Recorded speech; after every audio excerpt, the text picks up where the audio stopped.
Hi guys, and welcome to another episode of SpeedRun. Today we're going to recap Alex's recent trip to Japan. We've got some exciting footage to show you that Alex captured while he was over in Japan, starting with the Tsukuba Circuit. Now, how did you find Tsukuba? I was surprised at the size of it. I mean, you watch all the videos from Japan and stuff like that, and it makes it look a little bit bigger than what it was. So at first impression, I know it's a small circuit, it's only 2 kilometers long, but I guess I was just taken a little bit back by just the size of the main straight and stuff like that. It's just a little bit smaller than what I thought it was. In terms of the buildings and all that type of stuff, it's very 80s style. Like, it's not like Eastern Creek where it kind of feels a bit more modern. Yeah. Or even Wakefield. Yeah, even Wakefield felt a little bit more... Which is similar size. Yeah, Wakefield's only, what, 300 metres longer, I think? Yeah. And it feels like a little bit more modern, I guess. It just had a real 70s, 80s feel to it. So when we went to Tsukuba, it's a bit of a trek from Tokyo. Like, it took us an hour and a half. We had to catch up 4 different trains. It's a bit of a trek. By the time we actually got there, it was what, 8 AM in the morning? Yep. Freezing cold. It was like 2 degrees and the wind chill was just, it was unbelievable. It was so cold, so windy. But we arrived there in time for the driver's briefing, for the Evome track day, or track event. It only sort of went for 2 hours, but it was some sick cars there. And that was a time attack event held at Tsukuba? Yeah, well, that's a time attack event, but unfortunately, due to timing, we missed out on the time attack day, which is the day before. That's where under Suzuki and all those guys went to. Yep. So unfortunately we missed that. This is another event that isn't as, I guess you could say, pro class. There's a lot more club sprint open style cars in the Evome. So they seem to jam a lot into a day at Tsukuba. Yeah, like you go to a track day at Eastern Creek or Wakefield, well, that's what we're used to anyway, and you pay your money and you get as many laps as you can fit in what, 6-8 hours the track's open. Over there it seems to be in 2-hour blocks, so you pay for your 2-hour block and then that's your day over. So you got to try and, I think it's like 3-4 runs, and they try and squeeze as many people in as possible. Wow. So how many people do you reckon competed at the Evome track day? At least 40. Oh wow. Yeah, it was a fair few. In 2 hours. In They 2 fit hours. 40 cars in 2 hours. Wow. It's pretty good. Yeah. So what sort of cars were competing on the day? Look, it was mostly Japanese, obviously Japanese style cars, but you know, there was a couple of Euros involved in it. There was a couple of Mercs, BMWs, stuff like that. Definitely the most popular car there was the Mazda, the FD RX-7. Oh, really? Just heaps of them. Yeah, they were loud. Actually, I saw a few of the photos that you guys took while you were over there, and a lot of the FDs over there look, you know, crazy wings, and they're all wide body. Everything. It's really interesting because Japan has started to go down a route where a lot of their cars that would be classed as club sprint cars over here, so like street legal tyres, they're all wide body. Everything's got wide body over fenders, big wings, stuff like that. Yep. So it's more of a open class build, but it's using club sprint style tyres.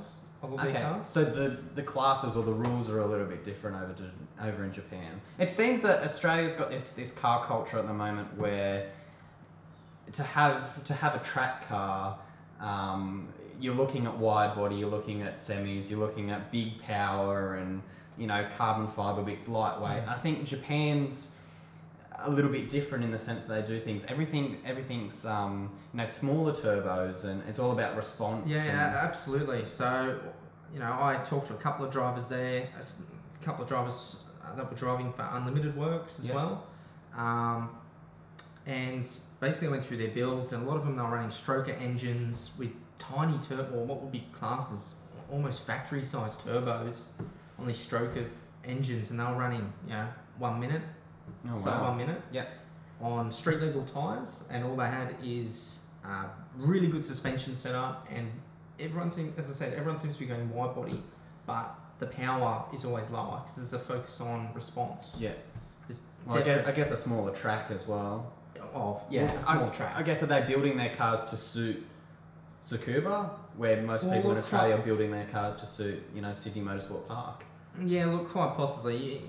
In Australia, Eastern Creek is considered the time attack. Yeah. You know, circuit. In Japan, it's Tsukuba Circuit, which is a lot smaller. What's Eastern Creek? What, 3.8k? Yeah, something roughly. like that. Yep. That's 2 kilometers, and it's very tight. As I said, I was surprised at the size of it. It's really tight.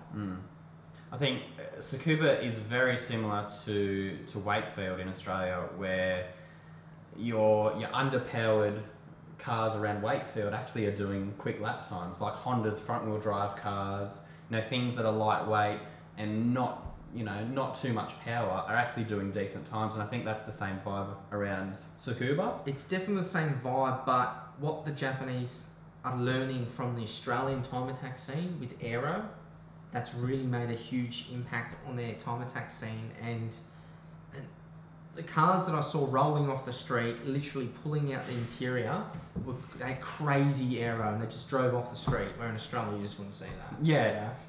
And they're running street legal tyres and they just like went for it. Yeah, Australia, you would be pulled over by the police 5 seconds after leaving the track. Yeah. They're very tolerant over there. Defected, yeah. Okay, so let's check out some of the action that Alex captured from the Evome track day at Tsukuba Circuit.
Gee, that looked like an absolute blast. Man, we had such a good time. It was awesome.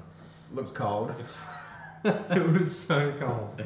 So, for your first time experience of Tsukuba and the drivers that were there and the cars that were there, what do you reckon stood out and looked like had a lot of potential, quick times, things like that? What was probably the most outstanding car? Well, there was a lot of really good cars there that I just enjoyed the Japanese style tuning. You know, there was a couple of FDs that really stood out. There's a yellow one that was blowing huge flames down the main straight coming in that second turn. Yeah.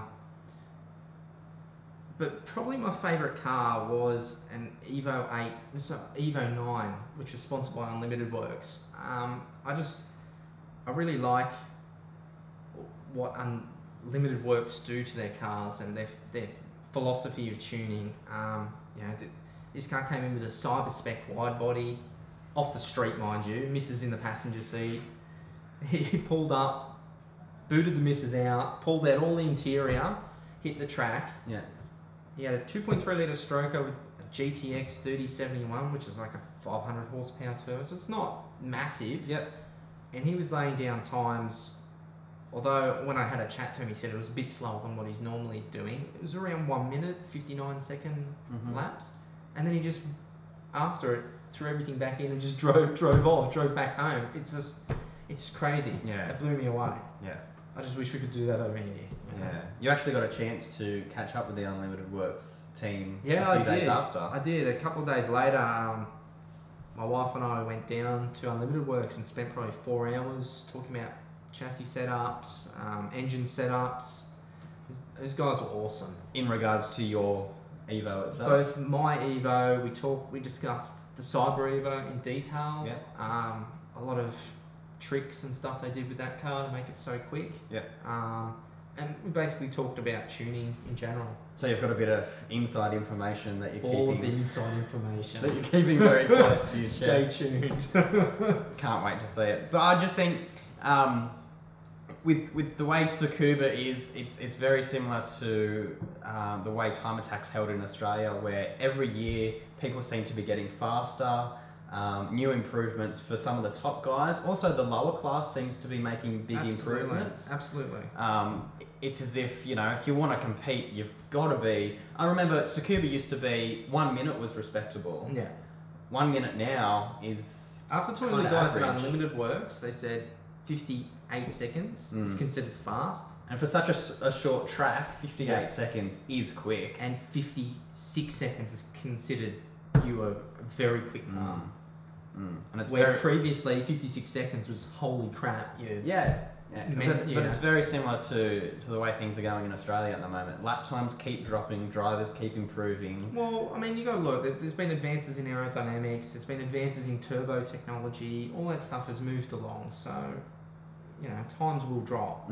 I guess the thing that I found interesting over there is the way the Japanese defined the type of cars that were racing. Okay. So, a lot of the cars at this particular track day were classed as tuner style cars, where literally everything's more or less bolt on. You can throw in a stroker kit, you can throw in a wing or you know, wide body, where cars like Hunter Suzuki is actually called, or they call it a proper race car. It's not a tuner car anymore because there's so much custom work done to it.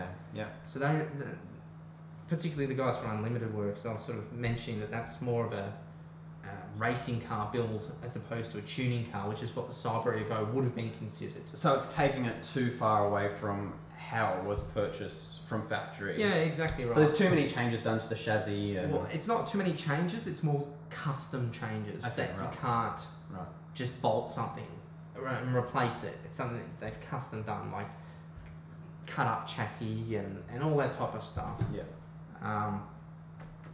So is under Suzuki's car at the moment in Japan about the level where you think Japan's going to head to, or do you think that's too crazy and that's more built for how World Time Attack is? Under's car is definitely built for World Time Attack, Yeah. and that was the vibe I got from talking to drivers in the. And especially last year, he proved that. Yeah, absolutely. He's got a lot of respect over there from a lot of drivers. They all mentioned Under Suzuki. Yeah. A lot of drivers mentioned World Time Attack. It's very big over there. It's got a lot of people excited. So. Oh, good. Yeah. So that concludes part 1 of our Japan trip wrap up. We'll be back shortly with part 2, so stay tuned for that.